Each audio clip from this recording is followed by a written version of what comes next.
games being too bulky to be in people's houses. In the 1970s, with the advent of microprocessors, we can make things small enough to fit in your home. We have CRT displays, so while they're still clunky, we can at least fit them in people's homes. So now, as we're starting to get into people's homes, how do we market this? How do we find a niche that we can kind of exploit to be able to have this become a booming industry? So 1972, again, you can see this is lining up similarly to the timeline that we looked at for the internet. We have Atari, and they created Pong, the first real video game. You may have played a port of Pong. You can still get it on your phone and other things. And it's really simple in terms of the kind of blockiness of the game, which made it really useful in terms of when we did port it to other things. No matter what screen you're on, you can play Pong pretty much. And Atari first popularized this in arcades, but then they found a way to market it to homes. So good old Sears, if you guys remember the Sears department store, RIP, they had a booming catalog business. And so Atari made a deal with them that they would exclusively sell it through Sears, but people could get it in their home. So this made it something that people wanted. It made it, it was a status symbol if you were able to have a home video game. So Atari became the real kind of trendsetter there. And you, to this day, can get Atari logos on t-shirts in Target. So again, time-wise, we're looking at the 1970s for that. Now, getting into the late 1970s, coming into the 1980s, as displays start to get higher resolution, we start to be able to get more boxes into the same space, which when you think about our screens on our phones, you have thousands of these little boxes in a single inch. So at the beginning, we didn't have very many boxes per inch, and so things were that's why you get that kind of pixel art look. So as the screens get better, our games get more high resolution. So now we're starting to get Asteroids, still very blocky. Pac-Man, a little bit less blocky. We got circles. That is in fact a big deal at the time. And then we start getting into things that are more complicated, like Donkey Kong. And again, they're going to start off in arcades because in terms of overhead, that's a lot easier. It's a lot less expensive. You have more people kind of basically sharing it. And yes, you would in fact have like arcade bars. To this day in Leeds, there's a really great bar where they still have arcade machines and you can still go and play them. So we're starting to see the potential for these games as a social medium, as a thing that people will play with their friends. You'll be competitive with it. And again, that you can, it's a fun pastime that you can share with people. Our gaming is going to have our joysticks and our buttons are going to starting to become standardized. And what we used, it's interesting to see that if you go and see an old time arcade machine, you have a lot of the same layouts that will then pass on to your handheld devices and then into our like console game pads. So you can kind of see a progression. They become more advanced, but you still keep some of the same buttons in the same places. And we start being able to display ourselves in the games. So usually before, you'd have your high score, you'd have your initial, or maybe you come up with a silly name for yourself, or, maybe some obscene name for yourself, depending, that you would put up when you got the high score on that particular box. So everyone would know it was you. But then we start getting these avatars, these things that stand in for ourselves in the game. So again, like Mrs. Pac-Man, the fact that you can, or Ms. Pac-Man, the fact that you can have a bow on it and have it be a female, that's a big deal. So to get out of the arcade and into our homes, we need to use things like consoles. So at the time, it was very hardware-based rather than online or software-based, because you couldn't, remember, timing-wise, we don't have the internet in people's homes. So you need this stuff to be kind of pre-installed or to work with a gaming cartridge. And so these cartridges were specific to each console. So we may take for granted now PS4s, Wii's, Xboxes. You note I'm not talking about the Switch because that's a different kind of thing. The console is you've got a piece of hardware, and that hardware can play these specific discs, cartridges, what have you, and send it to your TV. So this is the TV side of gaming. So this is you've got a box that you hook up to an external display in order to play your games. So again, it started with Atari making that deal with Sears to get into people's homes. Then you have the Nintendo Entertainment System. Then you have SNES, the Super Nintendo. And of course, Sega had Genesis. So Sega Genesis was Sonic the Hedgehog. Nintendo had your Super Mario Brothers, all that kind of good stuff. And Atari was your first one where you have like Asteroids, Pong, and all that kind of good stuff like Frogger. So nowadays, you don't have to have a Sega in order to play Sonic. You can play Sonic on Sony. I've got it on my PS4. I'm pretty sure I have it on my Switch as well. It becomes less dependent on the console. You don't have as many games that are only available on Xbox or only available on PS4. You do have some, but we're more likely to have things be called cross-platform. But when we started, we didn't have that availability, so everything was very specific to the hardware you owned. So growing up, I had Sega Genesis. My husband had a SNES system. We played different games growing up, and he remembered going over to a friend's house to play Sonic the Hedgehog, whereas again, I would only get the chance to play like Duck Hunt at Christmas when we visited my mom's friend and her daughter, and they had Mario and all that. So this kind of plays into ownership and how games are distributed then and now. So we have our console makers, they make the hardware, and then there's the software, the actual games. Now, originally, this was much more driven by those console makers, but now we have way more companies that are independently making games. And this was really driven by the rise of the internet. It democratized not only our access to information, but our access to be able to create things as well. And so you have individuals who are good at coding who are then able to come up with really great game ideas, really great games, sometimes by themselves, or sometimes they start off small companies, and sometimes then those small companies absolutely take off. Think about someone like Rockstar Games that just started off as a couple of guys in Scotland who had some ideas for some games they wanted to make. And then as their ideas grew, they hired on some more people. And then eventually, they're making millions and millions of dollars. Electronic Arts is one of the biggest makers of games because they're in a few different areas. You know, at EA Sports, they do all your Maddens, your FIFAs, your NBA, 2K, but they also do other games. They do your role-playing games. So they're in lots of different markets. So you've got these independent companies that pop up, and then they are licensing to Xbox, to Sony, to Nintendo. So we're no longer being driven by the console makers. The way that things are published is it usually goes from a development. So that's the people who come up with the ideas. They'll do the coding. They will also go through, they'll beta test a game. You can be a beta tester. So at this stage, you're paying people for their ideas, for their coding ability. If it's a big game, you might have people who work on just one stage. You have people who are writers.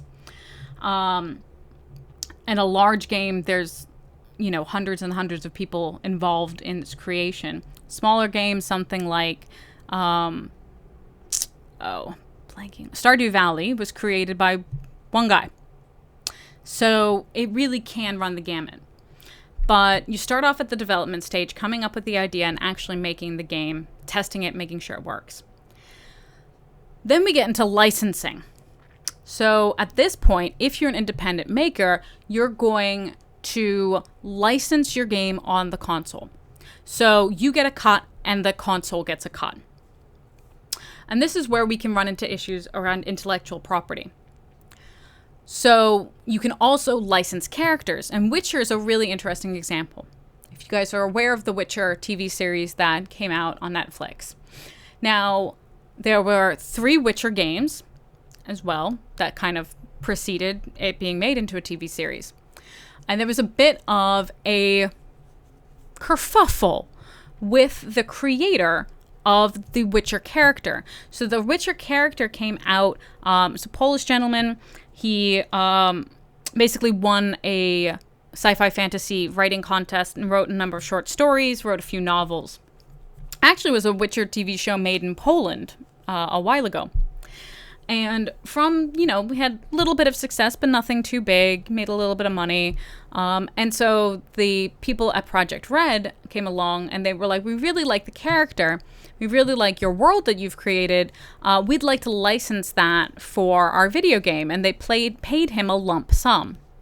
What seemed at the time to him a good deal for his character. And they said, okay, so we now own the media rights for this character and for that world.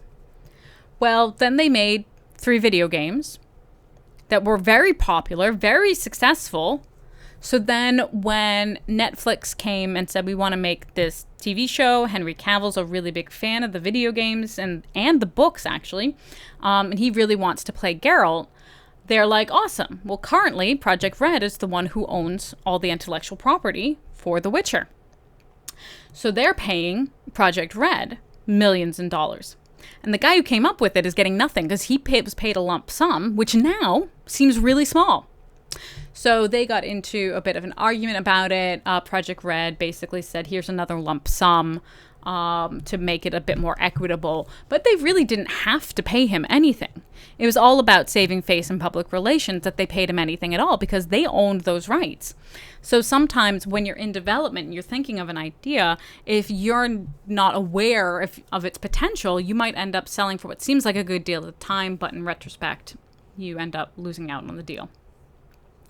And then once it's been made, once it's been licensed to your different consoles, then you're going to end up marketing it to people. Now, what's interesting to me is that oftentimes the amount of money that's spent on marketing can actually exceed the amount of money that it costs to create it. So, things spend years in development, these video games. And so then they're being marketed like major motion pictures. The amount of money that EA Sports spends on advertising is absolutely huge.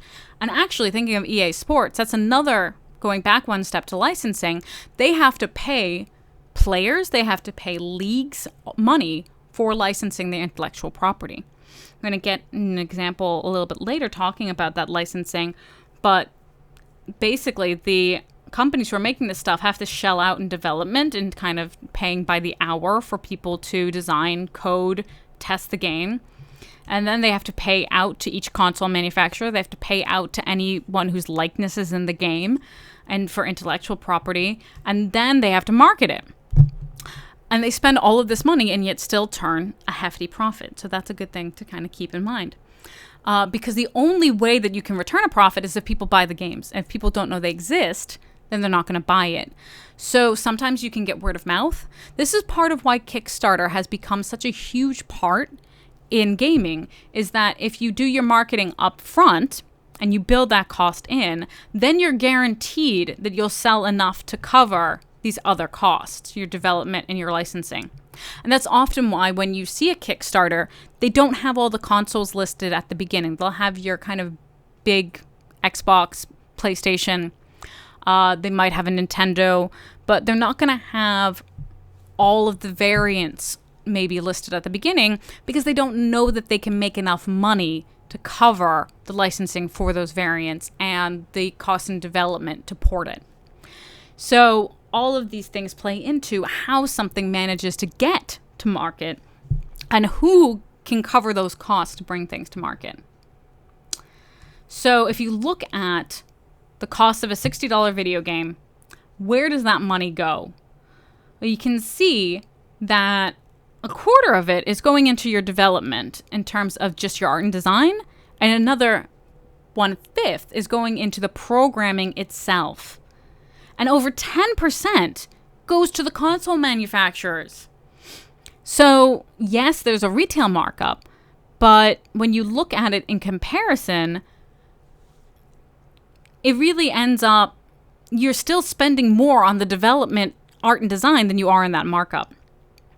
So a huge portion, not quite half, of the money that it costs to make that game is before it even gets to the point that someone can test it. So you have to be really sure that the idea is going to sell if you're going to sink that much time, effort, and money into the making of that game. So that's going to also be a determinant in terms of what games manage to get made, whose voices get heard in those games, and when you want to know that you have a solid audience that's going to be willing to part with that much money for it. So that will impact the stories that are told, and then that impacts how these games sit within our culture. So in order to sell them, there are various pay models. In the beginning, we just had the kind of box game, buy it from a retail store model. Order it from Sears. Even if you had a PlayStation, you had to buy the discs. Thinking about the Dreamcast, had DVDs, that was amazing at the time. You usually for your Sega, your SNES, you would have your physical console, you would plug in the data cartridge.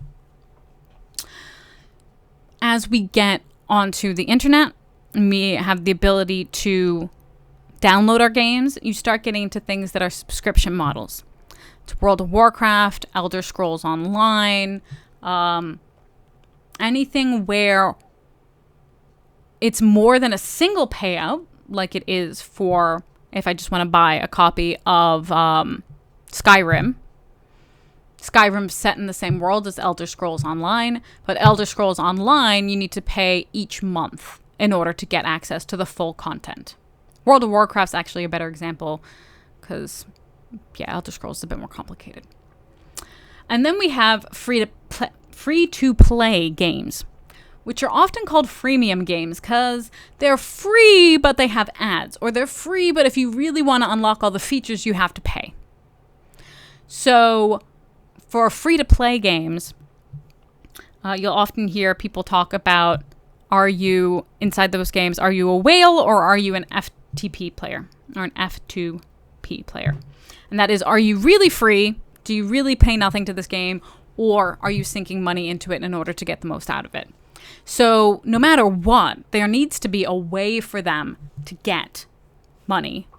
But how do they get it? So now the retail model would be like, I'm going on the App Store and I pay $3 to download this app and it has everything included.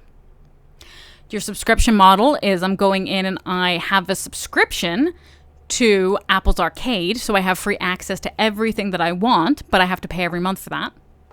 Or I could play my game, my Angry Birds, I could play AFK Arena, and I don't have to pay anything. I am a devout free-to-play person. Playing, my phone is actually running Black Desert Mobile in the background while I record this, and I will not spend a cent on that game. I refuse to. But there are people who are paying hundreds of dollars every month in order to buy themselves pearls to get more out of the game and to climb to the top 100 in the game. And good for them, but I refuse to do it. So now we also have each of our console makers having their digital store. So it's interesting at times. I have been buying still a lot of my games as CDs off of Amazon because it's cheaper to buy it off of Amazon as a physical product than it is to buy it off of the PlayStation Store and download it. It's ridiculous, but it's true. When PlayStation has its sales and it's cheaper to buy it off the PlayStation Store, I'll do that. Nintendo, on the other hand, is the opposite. They tend to be cheaper to buy it off of their store, and they give you coins in order to make you more likely to buy. So every time you make a purchase, you earn coins, and coins will take money off your next purchase. So, as you can tell, I don't have an Xbox, so I don't know how they work. So it's interesting to see which distribution model makes it cheaper for the consumer as well as making the manufacturer the most money. We now have lots of download sites, both in terms of for our computer and for our mobile devices. We've got the App Store, we've got Google Play, we have on our devices themselves, Switch has the Nintendo eStore built in, but you also have things like Steam and Amazon and GOG.com where you can buy directly from especially independent creators. So like Steam and GOG are great for independent creators being able to pay less to the distribution site, which used to be a console and now it's our computers, and they can get their stuff up there more easily. So that's how we're getting it into, that's how like the money flows so that we can get it into our homes. So now it's part of our everyday life. Gaming is more than just what we think of in terms of old school hardcore gamers. So how does it interact with our culture and become part of our culture? So that's the next set of slides.